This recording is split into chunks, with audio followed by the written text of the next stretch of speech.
పులివెందులలో మాజీ CM YS Jagan రెండో రోజు పర్యటన కొనసాగుతోంది. పులివెందుల పరిధిలోని బ్రాహ్మణపల్లిలో అరటి తోటల్ని జగన్ పరిశీలించారు. రైతుల కష్టాల్ని జగన్ అడిగి తెలుసుకుంటున్నారు. అరటి పంటకు ధర లేదని రైతులు జగన్ ముందు వాపోయారు. నష్టపోయిన రైతుల్ని ఆదుకోవాలని ప్రభుత్వాన్ని డిమాండ్ చేశారు YS Jagan.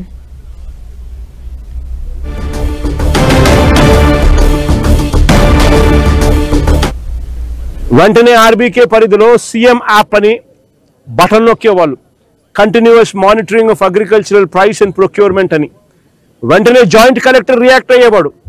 Joint collector joint managing director for Markfed కింద ఒక అడిషనల్ వెంటనే తాను ఇంటర్వ్యూన్ అయిపోయి కొనుగోలు చేసే బాధ్యత జాయింట్ కలెక్టర్ మీద ఉండేది. అలా కొనుగోలు చేయకపోతే, రైతుకు తోడుగా నిలబడకపోతే జాయింట్ కలెక్టర్ తోలు తీసేవాళ్ళం. అప్పట్లో మేము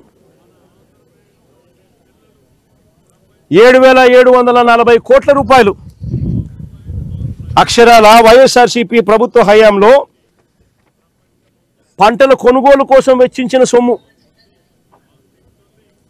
పంటల కొనుగోలు కోసం అక్షరాల 7,746 కోట్ల రూపాయలు. ఏ పంటకు గిట్టుబాటు ధర రాని పరిస్థితి ఉన్నా కూడా వెంటనే అప్పటికప్పుడు రియాక్ట్ అయిపోయి అప్పటికప్పుడు పంటలు కొనుగోలు చేసేదానికోసం.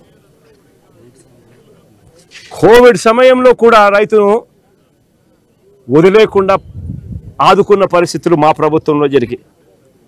ఈరోజు ఒక్కసారి గమనించమని అడుగుతా ఉన్న రాష్ట్రంలో ఈరోజు పరిస్థితులు ఎలా ఉన్నాయని చెప్పి. ఈరోజు అరటి కంటికి ముందు కనిపిస్తా